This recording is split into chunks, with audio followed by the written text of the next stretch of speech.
yourselves lucky that I'm giving you a chance. Look at all the savory victims. Don't feel bad, soon you'll be a part of me. Behold, ultimate perfection!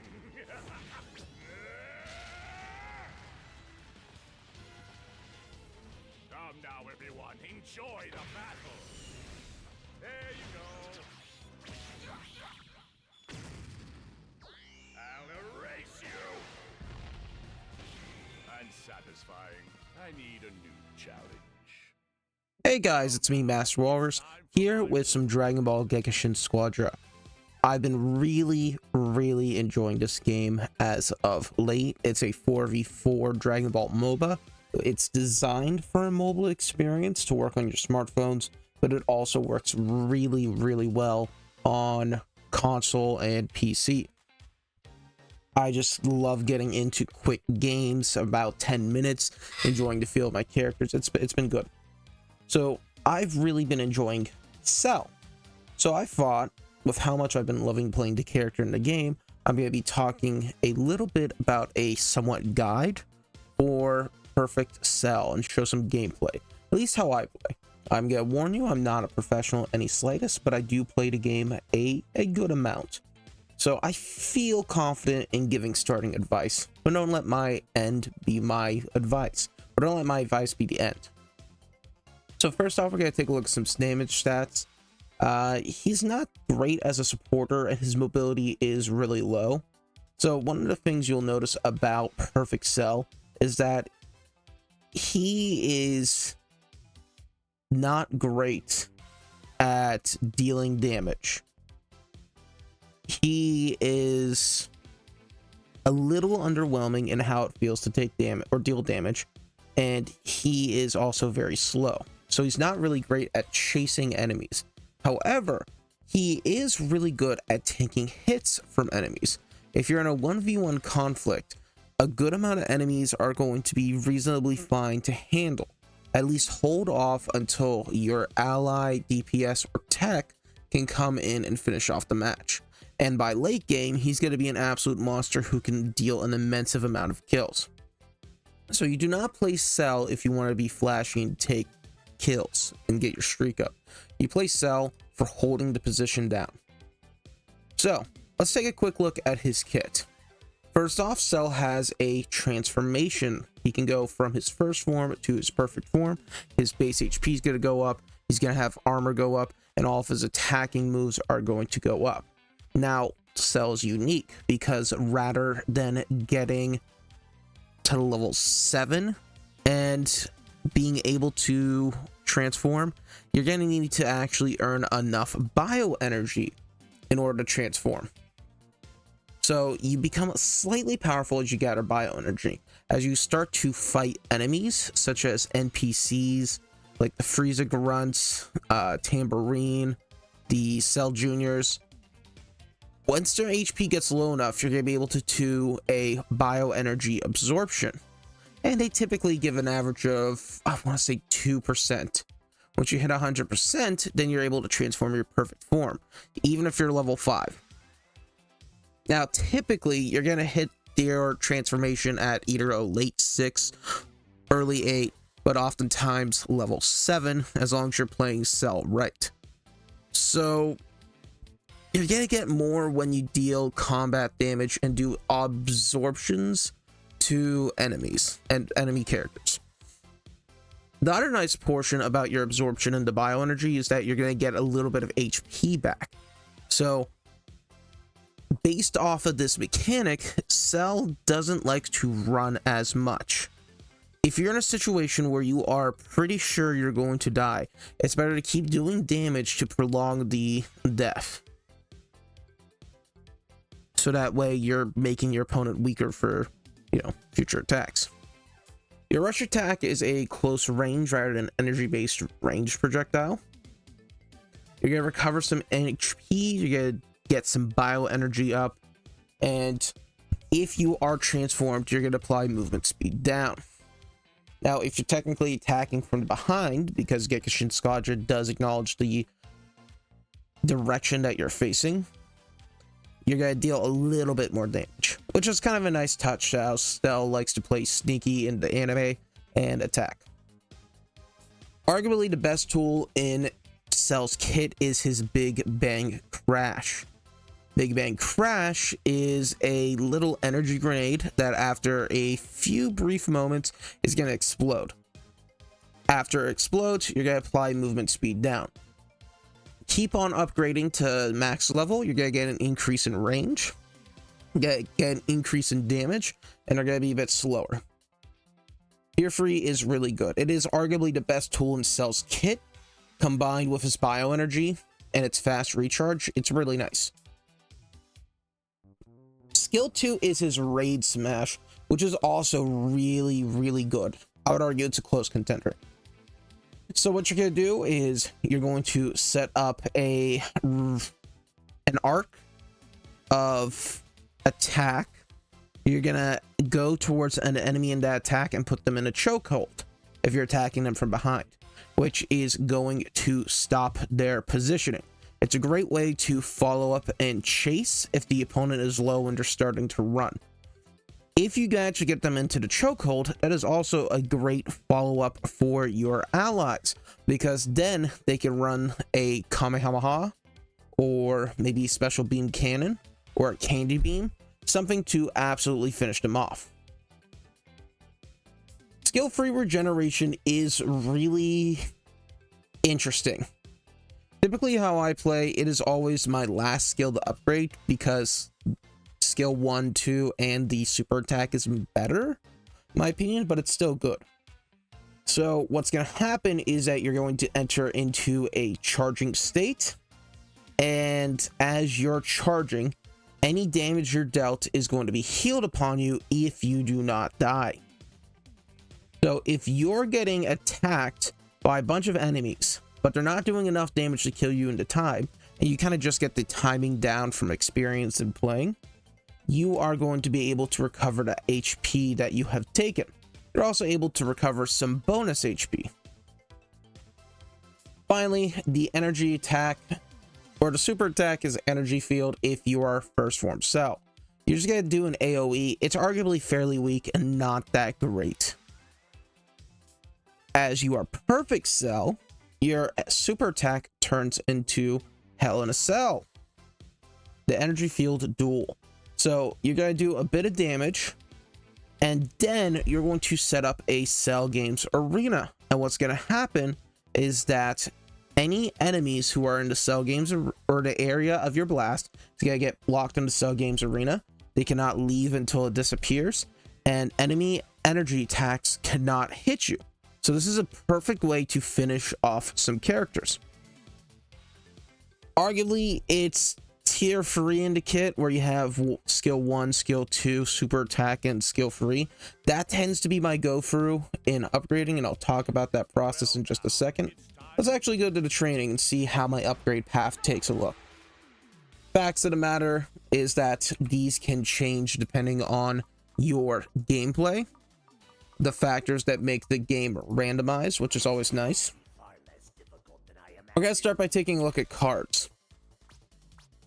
First card, oh shoot, I thought I turned on cards. Okay, there we go. First card I like to take, default in the Cell kit, is going to be too easy. It's going to give you extra HP for 2 seconds when you take over 50% of your health.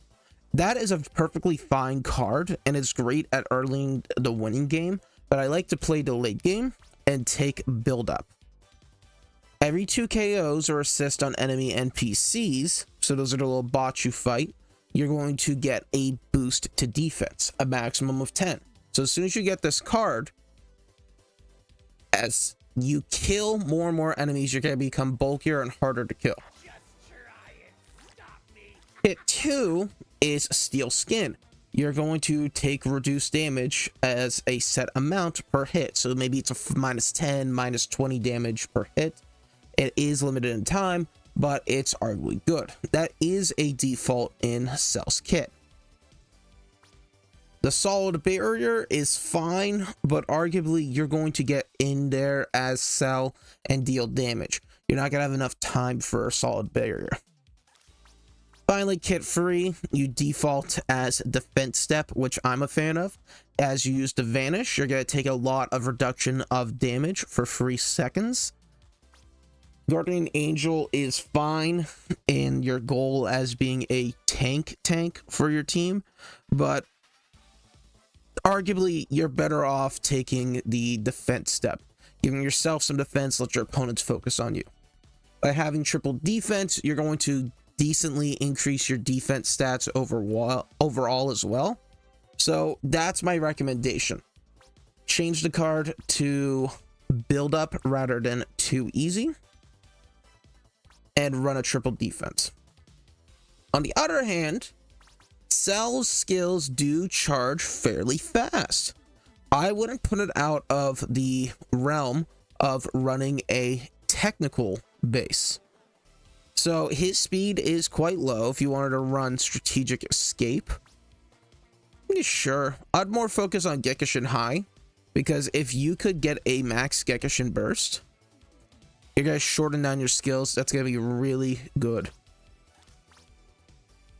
Epic Hunter, you're going to want to help fight your bosses a lot of times. That's the game plan.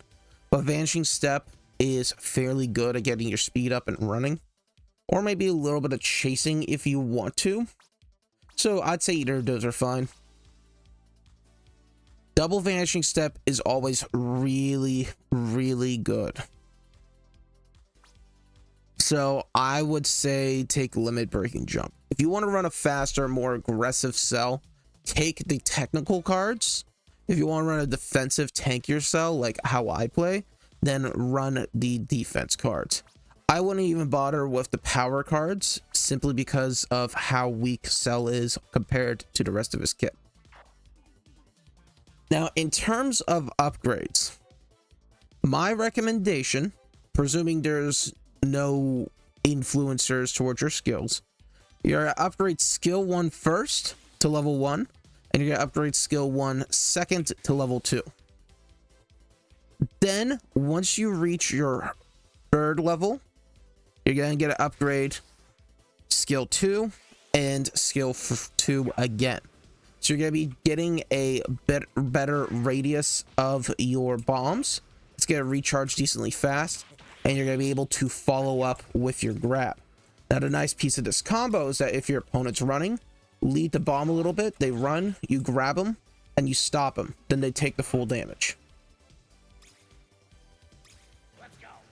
Then, on skill 6, or level 6, upgrade skill 4.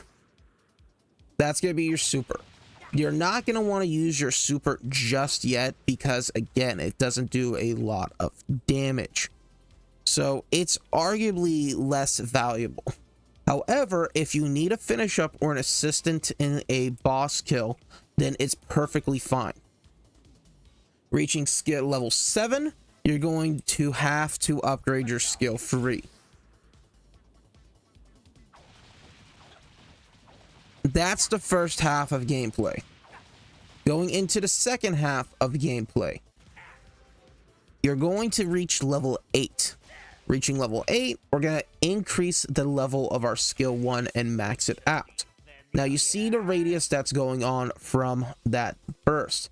We can see the increase in radius, huge compared to how it was prior. Level 9, we're going to upgrade our skill 2. So we can see that we're about at the edge of the grass, and we can grab onto our opponents. Let that upgrade. Now we get an extra couple meters.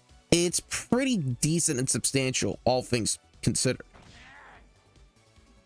Reaching level 10, we are going to now lock into upgrading our ultimate. So we can see that the radius is decently small.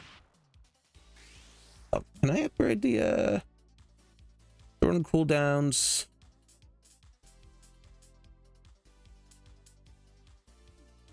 Where is that? Yeah, super attack, shorten cooldowns, confirm.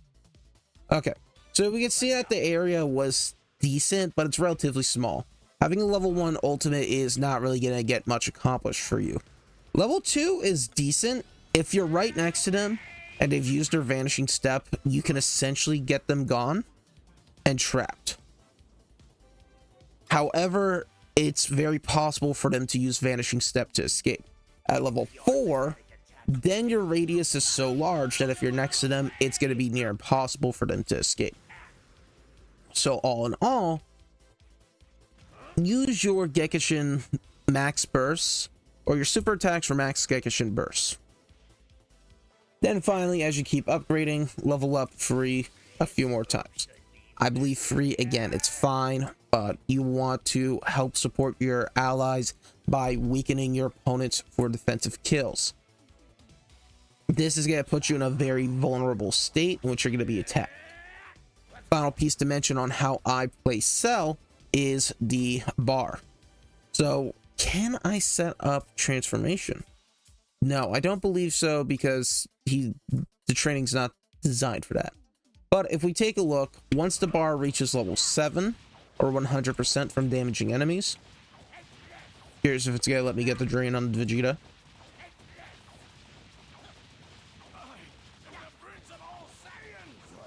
Yep, see, there's the drain prompt, and that gave us about 25%. Now, my recommendation is to use the transformation defensively.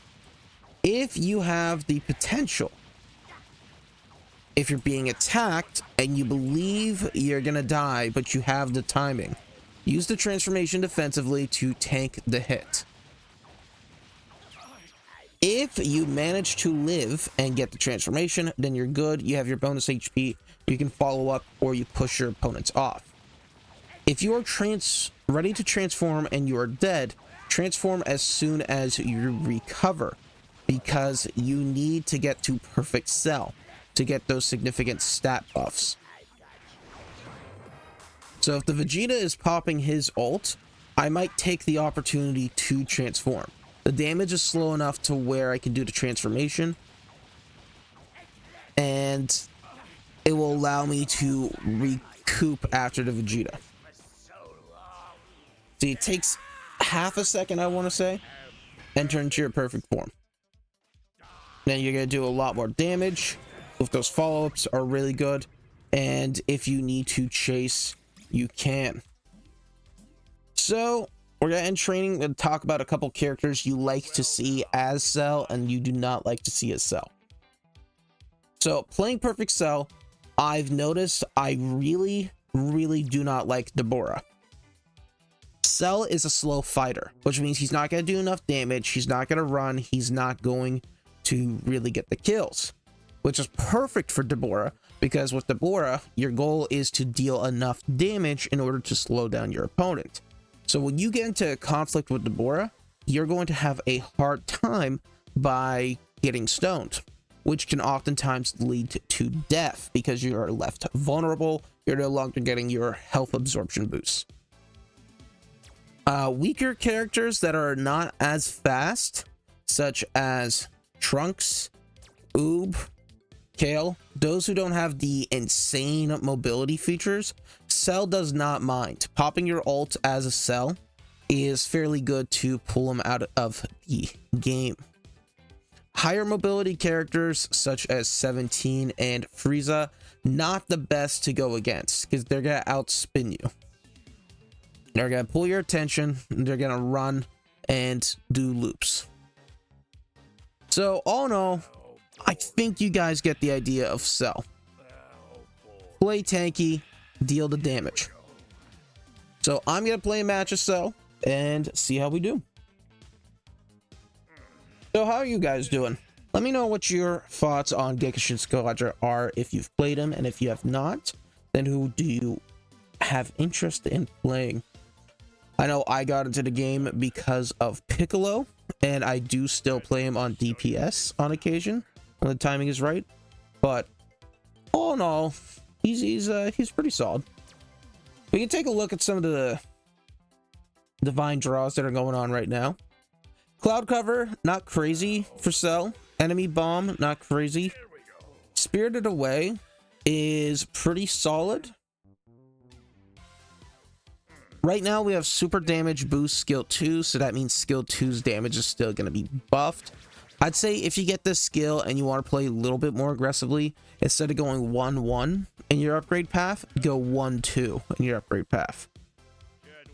So I'd go 1-1-2 normally, 1-1-2-2 normally, with super skill damage up 2. If I feel a little bit more aggressive, if I feel more confident in my team, I'm going to go 1-2-1-2. Skill 1 is still very good, but I get a little bit more aggression by taking that follow-up. In super skill startup, it's not terrible. You know, you're instantly gonna go in 1, then you're gonna go 2-2, free, super, 2, free, super, free, if I'm correct. Oh, you know what? We'll mention this as well. Your heroes. So right now, Tank has 3 heroes. Hyper Mega Rildo is very, very nice. He is able to deal a lot of attention. Oh, almost forgot. He's able to take the attention really good. However, I do like Kaba ever so slightly better. In the early game, when you are struggling to get that first high kill, you actually charge in enough for Kaba to get the damage buff. He's one of those that charge really quick, being around 30 seconds rather than a minute.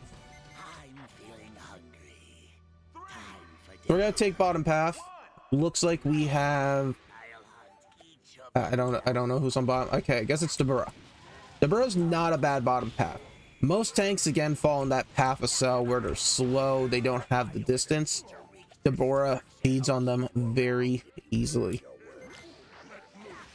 so it's not bad to see. We're gonna take skill 1 as a point upgrade.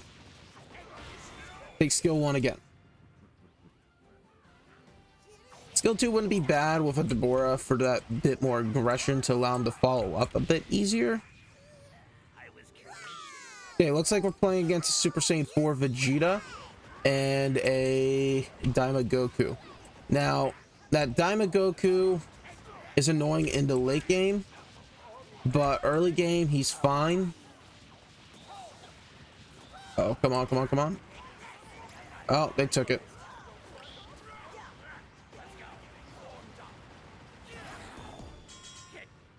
Alright, guys, 1 second. There's still so much to be done. You regret not finishing me off.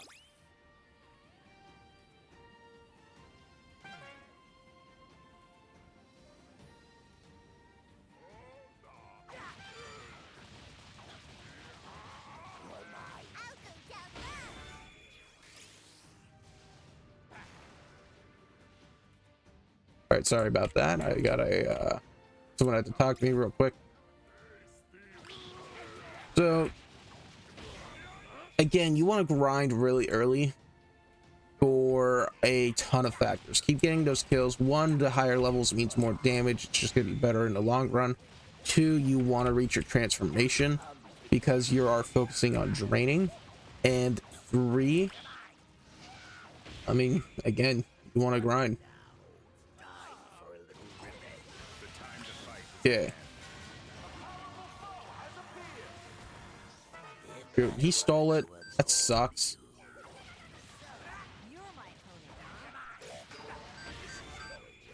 So I'm gonna go 2 at level 5. Okay, yeah, I got the 16. I might allow the Frieza to handle the 16. It wouldn't hurt to help with the fight, but one hand, I'm gonna focus on some grinding. 2, I'm gonna play defense on our point. Yeah.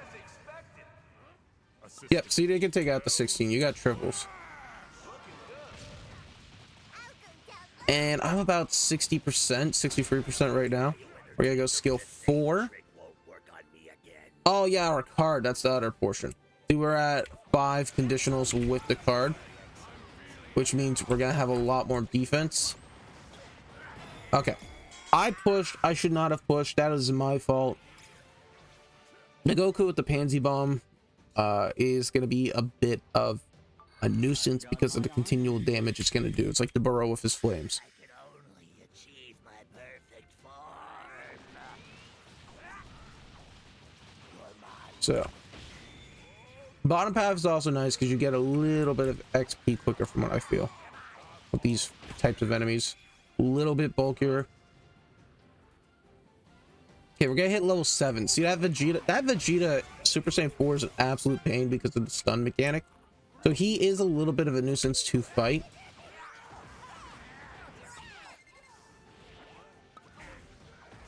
And that pushback.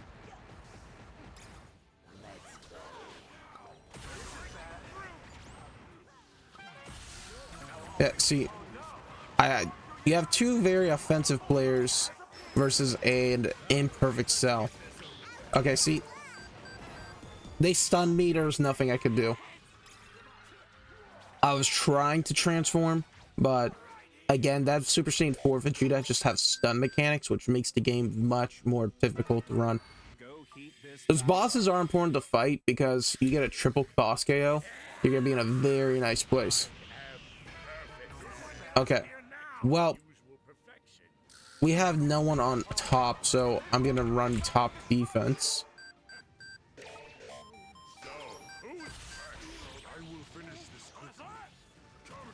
Yeah, I'm not gonna push. I just want to get him off. I got it. You want the Nappa? Yeah, but there's no one on top. What do you want me to do? We're gonna take up this easy grinding real quick and push us up.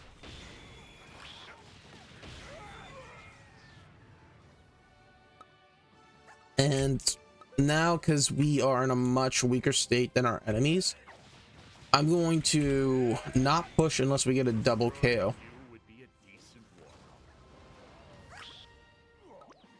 So now we play a defense game.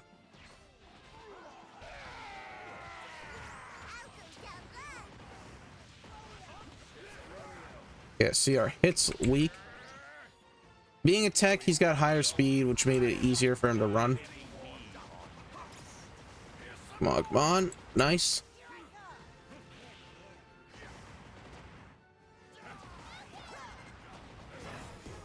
Hey, damn, what do you want me to do? I don't know why everyone just quits as soon as it gets tough. Because we get that triple boss KO, that's complete turnaround of the game.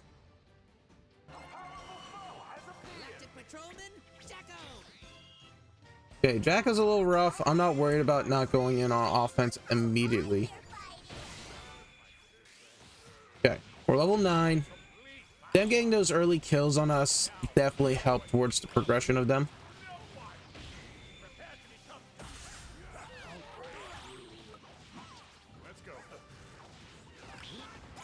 Yeah, I hate that he froze you into a wall and then he stuns you.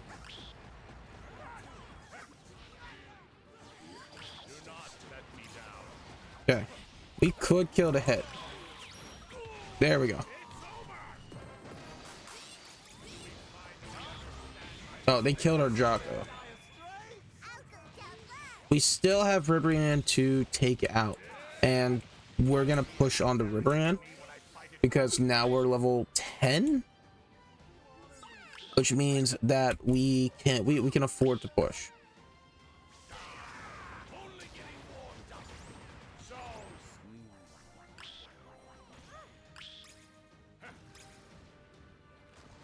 Okay. Yeah, see, that Rildo's gonna take the attention, but in a worst case, see, I can run this and I got support from my allies.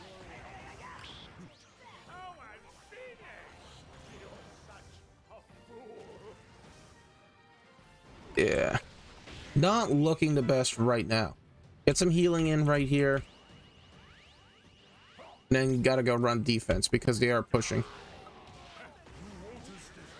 Yeah, again, I don't want to ult right here because see, you can run out of that fairly easily. No.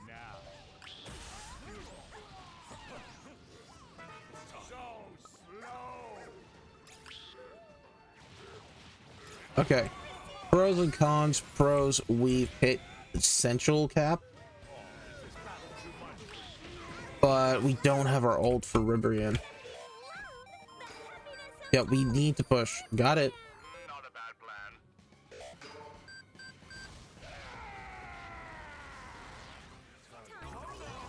plan. I was going for it. You saw me. I went for it. I was just a second too late. It's me.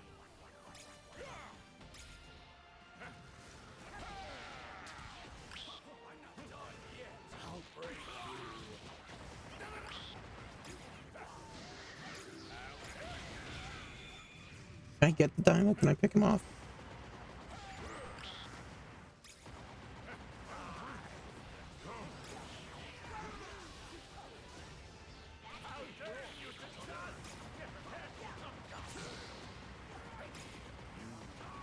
On. Yeah, see, he does that and then that stuns at me and it eats up my heal, which is the other reason I'm not a big fan. The others, they have instantaneous damage, so if I get stunned out of the attack, I'm not technically negative on frames.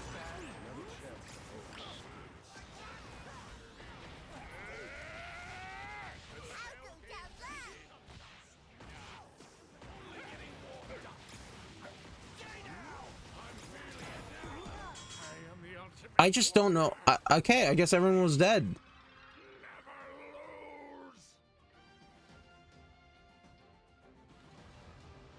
I don't know. This is just a weird match because I don't know what my teammates are doing. The Frieza's good. Frieza's getting my vote because he's running that D.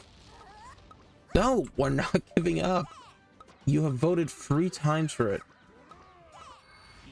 If we lose, we lose. Let them win. Because now you're being a scum. You're being scum.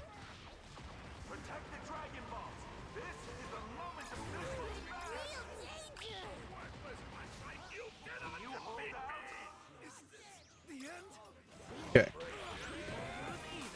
Our only hope now is a 4-team KO. So yeah, it's gone. We tried. Getting that Super Saiyan 4 Vegeta matchup's not great because the Super Saiyan 4 Vegeta is going to be able to hit us with a stun, which is going to cancel out our heal. So you don't get that benefit of a tank-to-tank match where you can tank it up and then heal. So, I don't know. I don't know what was going on for Gammas and our Deborah. You know what? I'm going to give details. It was probably me. I think that's a 4-5, so 4 KOs, 2 deaths. Yeah, KOs, defeats, assists. Oh, shoot, our Deborah was trash. Alright, you look at Frieza, 1 KO, 6 defeats. That's relatively fine because our Frieza is a tech. They're super, super light on the HP, and they're not getting a lot of damage out themselves. The Gammas, 2-5-4, so they're assisting a lot. That wasn't bad. But the Deborah was 0-9-1.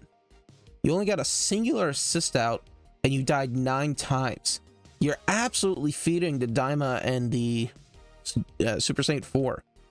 So that's just terrible. I mean, you just look at the stats, the enemy damage, strike damage, the energy damage. I mean, ugh.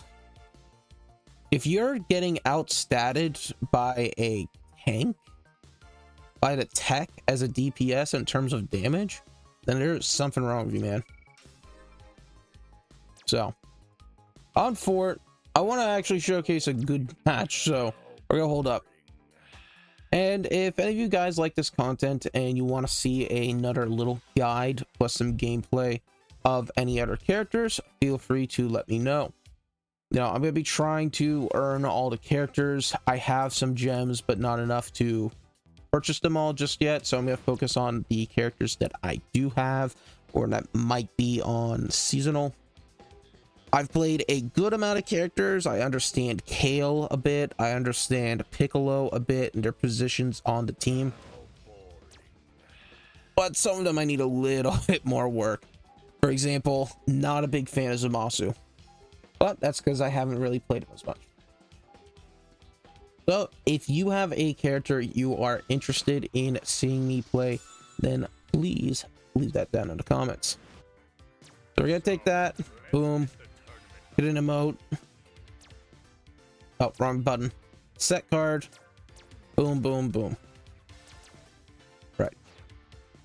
Take bottom path because it's just the right thing for a tank to do. We got another Deborah and a Trunks. Now, I'm kind of liking Trunks Go Tanks as a chase option. Trunks has a good amount of range and follow-ups, so he can somewhat match Go Tank's speed.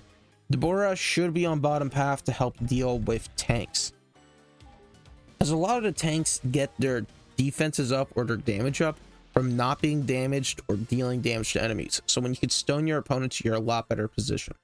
Hit 18 is going to be a rough combo because that's a high speed combo. I'm expecting Topo Baby on bottom, just a high HP and damage output for a lack of speed. So yeah, I think this is looking to be a fine matchup. I can live with Topo.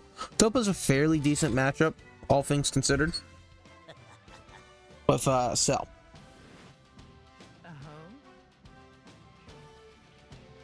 Actually, I haven't played Topo yet, just because he's he was a purchasable character, and I've not had that opportunity.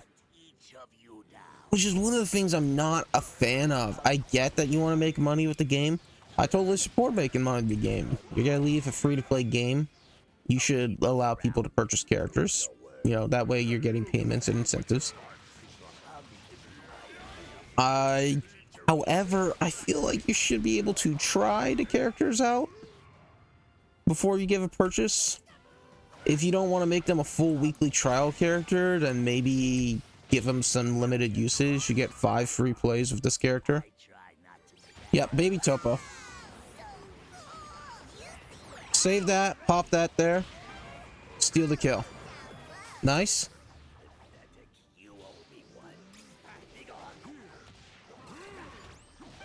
And get the kill up. Perfect.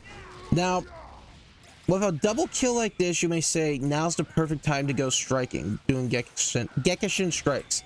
However, it's a better time to grind.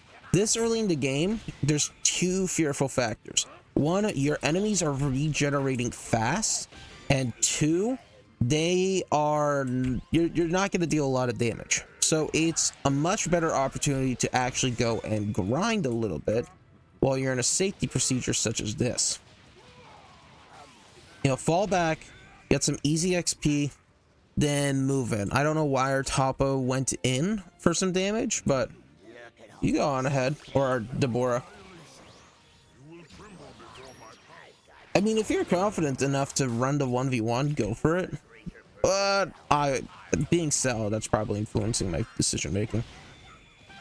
And see, we're at level 5 and we're at 80.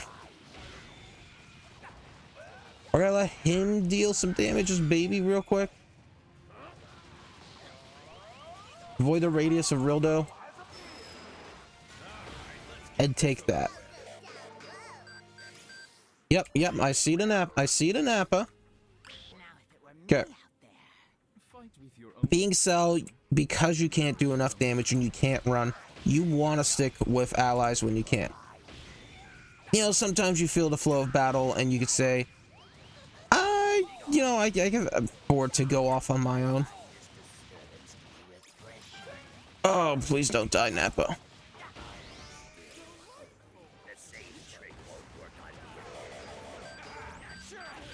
Okay, there goes the 18. And we steal the kill. So the ult's not bad, it's just like not the greatest. Okay. Take that. Kill in case he did a dash.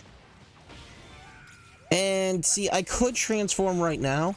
I'm gonna save it for a defensive maneuver. Still want to grind because I'm at 8 on my build up over the 10 that I desire to be. So it's still worth it. Plus the XP is just always good. Let's stick on bottom. We got enemy allies on the top. Yeah. Now I'm gonna get ready to push. Transforming's not bad. Again, though, I do want to save that for a little bit more defensive. Because when we push, I'm gonna anticipate maybe the baby or the Topo to push their ult. we're gonna be able to survive for just long enough in order to pop off. See, okay. I think the 18 popped her ult. That got me off guard because of how fast it was. 18 can do a lot of damage real quick. But what we're going to do is when we regen, we're going to transform. We're going to take top half and fight the boss. Being level 9 half is nice because we're going to be able to get our top skill pretty soon. Yeah. There's 18. There's Topo. Oh, they took it.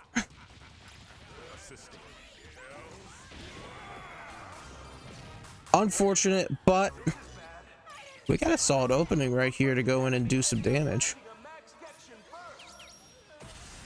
Okay, you know what? Getting a double kill. I would prefer the boss because that would essentially make us closer to our game winning condition. But we're still in a really good position right here. Yeah, Topo Baby's probably going to run a little bit of defense. And because of that, we're going to grind. We get to 11, and we're where I consider us to be in our final position. Okay.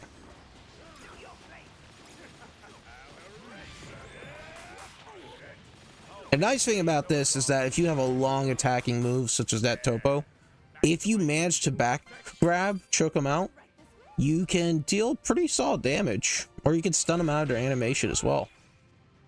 Alright, we're gonna go in, we're gonna deal some damage.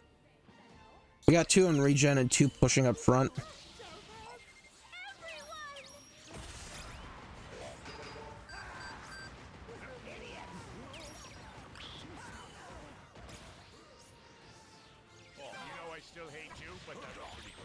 Okay, come on. Get the baby. Nice, let's go.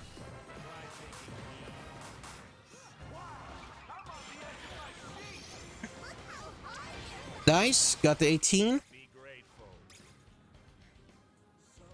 We're just gonna self-heal a little bit. Get drain just so our self-healing is a little bit faster. And I'm gonna focus on the Ribrian. 2 portions that are really good on focusing on the Ribrian.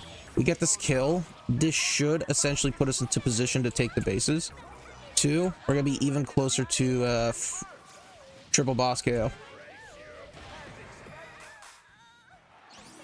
We're such in a high lead, all pieces considered.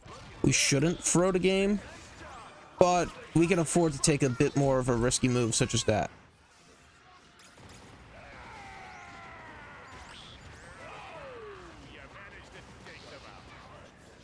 I see top path's broken, so now all we gotta do is focus on bottom path.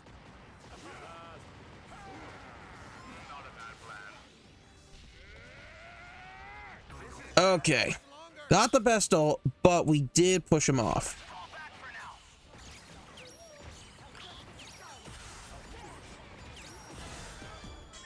Death, but we're really close. If we can get that Jocko kill, that is going to put us into victory position. And we got 2 people running defense, so we're not worried about a quad team KO. So I think because of our good lead, we're just going to run some D real quick.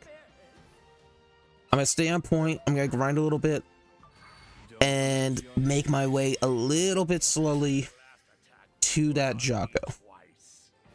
On the unfortunate end, I am waiting for my ult to recharge.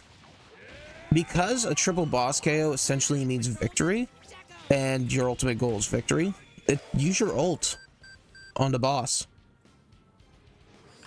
Triple boss KO, you can come back from that. But it's not going to be easiest. Okay, wow. That went out really fast. The pros, though, is that that's a triple KO. It's going to be dealing some damage, but we also get a free opening to deal some damage. So, worth, in my opinion. Again, It doesn't matter what you have to sacrifice to win in a game such as this, as long as you win.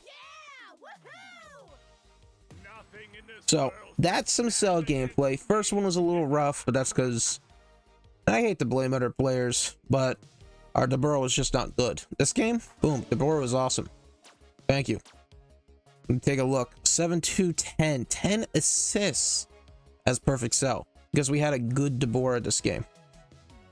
2 KOs, not the greatest, but we also died later on. So all in all, I feel that this was a pretty good showcase of Cell. I'm a big fan, love the character, love the gameplay. So if you're interested in Cell, try him out if you get the option to. And once again, let me know who you're interested in. Thank you for watching. See you next time. And as always, stay sloppy.